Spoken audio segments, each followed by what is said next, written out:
لڑائی کے دوران غزہ سے انخلا کے اسرائیلی احکامات پر اقوام متحدہ کی تشویش۔ بھارت کے وزیر اعظم مودی کی باضابطہ بات چیت سے پہلے پوٹن سے غیر رسمی ملاقات۔ ایران اسرائیل مخالف موقف کو نرم نہیں کرے گا، ایران کے نو منتخب صدر کا بیان۔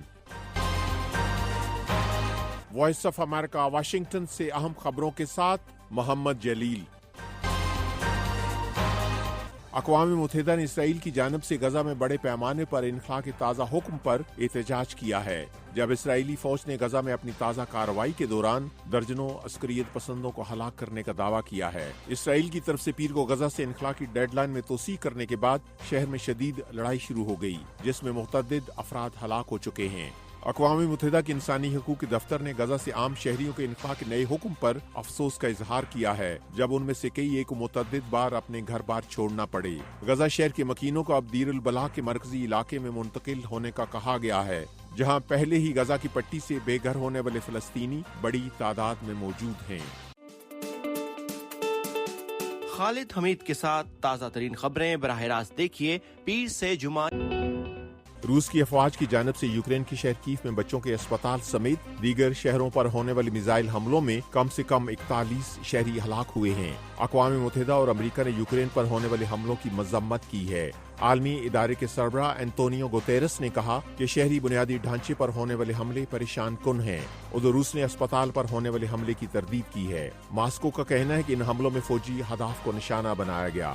یوکرین کی حکومت نے پیر کو ہونے والے بدترین فضائی حملوں پر منگل کو ملک بھر میں یوم سوگ منانے کا اعلان کیا ہے۔ یوکرین نے اپنے مغربی اتحادی ممالک پر زور دیا کہ روس کے ایسے حملے روکنے کے لیے فضائی دفاعی نظام کو بہتر کیا جائے۔ یہ حملے ایک ایسے وقت ہوئے ہیں جب نیٹو ممالک کا 3 روزہ سربراہی اجلاس واشنگٹن میں شروع ہو رہا ہے، جہاں یوکرین کا معاملہ بھی زیر بحث آئے گا۔ ادھر امریکہ کے صدر جو بائیڈن نے بھی یوکرین پر مہلک میزائل حملوں کی مذمت کی ہے۔ وائٹ ہاؤس کے بیان کے مطابق بائیڈن نے کہا کہ واشنگٹن اور اس کے نیٹو اتحادی یوکرین کے دفاعی نظام کو مضبوط کرنے کے لیے نئے اقدامات کا اعلان کریں گے۔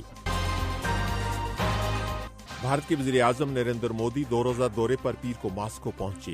روس کی طرف سے فروری 2022 میں یوکرین پر حملے کے بعد مودی کا روس کا یہ پہلا دورہ ہے۔ مودی نے منگل کو باضابطہ بات چیت سے پہلے پیر کو صدر پوٹن سے غیر رسمی بات چیت کی۔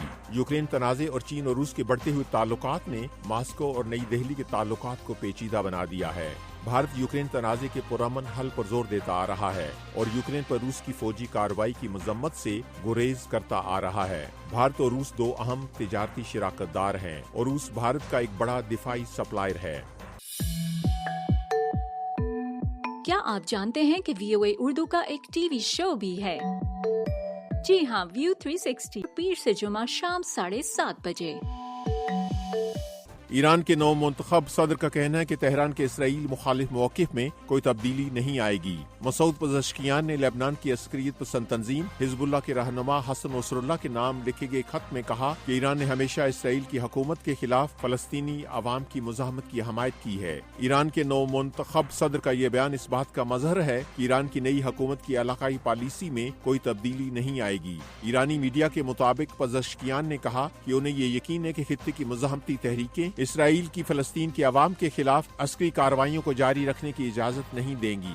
لبنان کی عسکری پسند تنظیم حزب اللہ اور فلسطینی عسکری تنظیم حماس کو ایران کے قریب خیال کیا جاتا ہے۔ ادھر اسرائیل نے ایران کے نو منتخب صدر کے بیان پر کوئی تبصرہ نہیں کیا ہے۔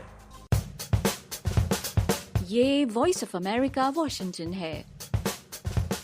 وائس آف امریکہ واشنگٹن کی اردو سروس سے خبروں کا یہ بلیٹن اب ختم ہوتا ہے۔